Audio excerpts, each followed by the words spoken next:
Thank you very much for your hard work. So program kan waxaa waaye started in January. Marka I'm an outreach mentor for people who have addiction, and then there is, mental health. There is, substance abuse and so on. So welcome to Somali community.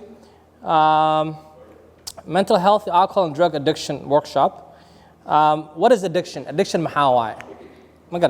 So the American Medical Association classified alcoholism as a disease in 1956. It is a disease. It's recognized as a disease. Okay, and it included addiction as a disease in 1987. In 2011, the American Society of Addiction Medicine joined the American Medical Association, defining addiction as chronic brain disorder. It's عذر أو مسكحة أو لو ذا and it's not a behavior problem. Behavior ما أهان or behavior is not classified as behavior problem or making bad choices. قفك هدو دروغ استعماله أما alcoholism addiction قبل and it's عذر واي it's not a behavior, it's not choices كسوبنا ما أهان. Okay, so alcohol and drugs addiction happens the best of families. There's a lot of people that I know that have these issues. Dad reer fiican leh oo family fiican oo dhisan problem wuu qaba wax oo qof gooni oo qaba ma ahan. It affects everybody the same way. Whether you're rich, you're poor, Muslim, gal, addiction is a disease and it affects everybody. Drug or alcohol dependence disorder are medical conditions that could effectively be treated. Millions of Americans and their families are in healthy recovery from this disease. Marka, like I said earlier, and bulshadayna Samayo, and there's millions and millions of rare or families or CUDRKAN or laga daaweeyo ilmahooda iyo it affected the family, then affects the community and so forth on. Okay, so and drugs. I want to focus on drugs because it affects us a lot more than alcoholism, right? Drugs have uppers and downers, right? So they go by different names, including their generic name, brand name, or street name. How do you recognize an individual that's under the influence? So waan kartaa qof oo exhibiting behavior oo maxaan dhahayaa that's under the influence. If you know the person, you know their baseline. Wuxuu yahay waa garanaysaa, sax? Dabeecadiisa, qof iska degan miya, qof oo maxaan dhahayaa oo freed miya iska carar ma garatay. So marka and qofka marka baselinekiisa waa garanaysaa. Qofka marka uppers iyo downers ma garatay.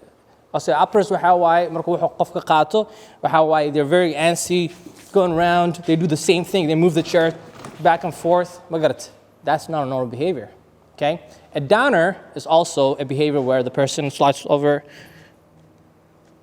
So that is a downer. So either you are up or down. Okay, so what are uppers? Uppers is the slang term used to refer stimulant, a group of drugs that increase energy, alertness, and mood. So if you take uppers, mood kaga, energy gaga will go up. You have a lot of energy. Examples of uppers are included like Adderall and Ritalin, may go by nicknames as speed, jelly beans, or Andes. Magagat way leeyihiin laakiin magacyaal oo lagu yaqaan jiro magarat. And meth goes by crank, ice, or bump. Magarat meth waa and nooc oo drooga or is very common magaratay. Waxay dhahaan baraf magarat ice sida barafka camal waayo la jijibiya magaratay. Either you smoke it or you inject it magaratay. Cocaine. It goes by the names of coke, dust, snow, blow, white, magarte.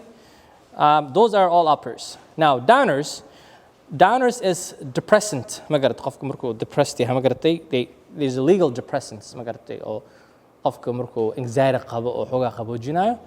but these are illegal depressants.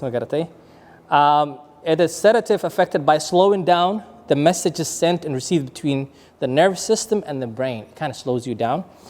They make the individual feel relaxed, right? Drowsy. I think so, right?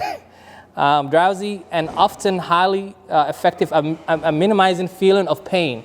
It minimizes your pain and drowners decrease alertness and focus.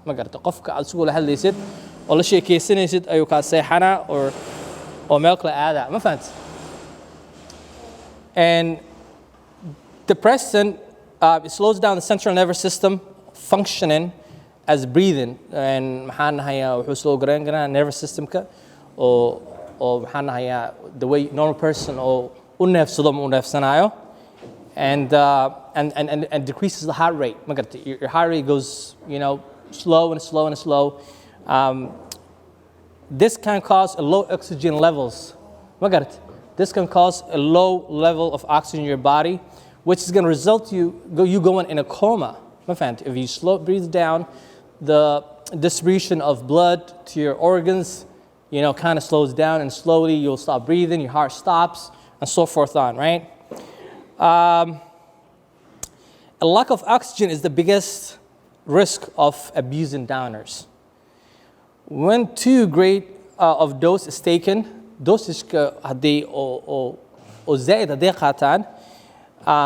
outcomes will overdose or death. All right. So sometimes you'll find the person. I hear in our community, I hear a lot of people say, well, what 20 years olds die in their sleeps? Let's be honest with each other, right? So I'm not saying that everybody is doing drugs. It's possible, right? So and it goes into this coma of your heart rate slows down, your breathing slows down, and then your body shuts down and you die, right?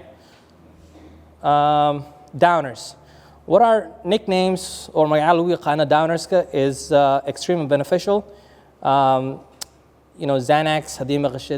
hey, do you have a Xanax or Xanny? They're also called blues. They're called candy, Z-bars. They have different names.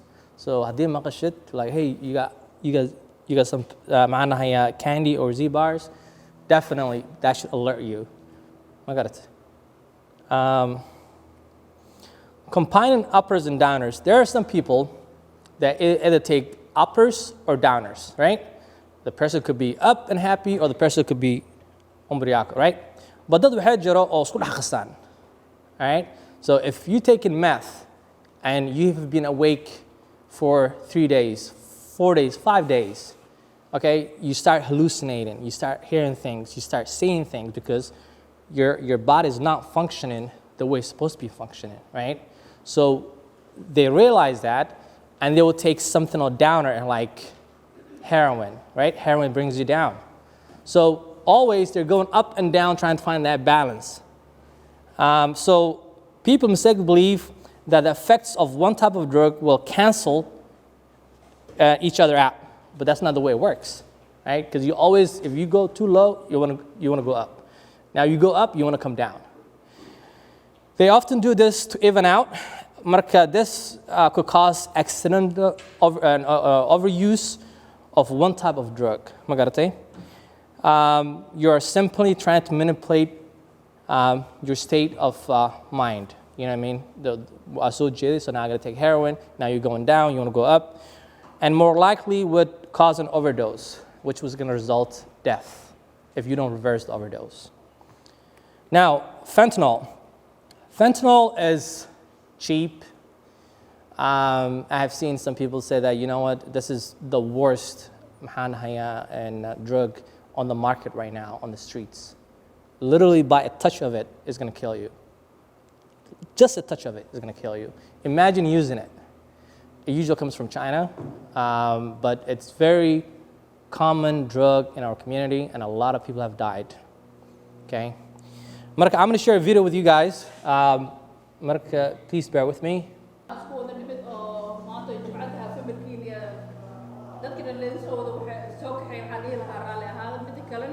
Thank you so much. I'm going to show you the program.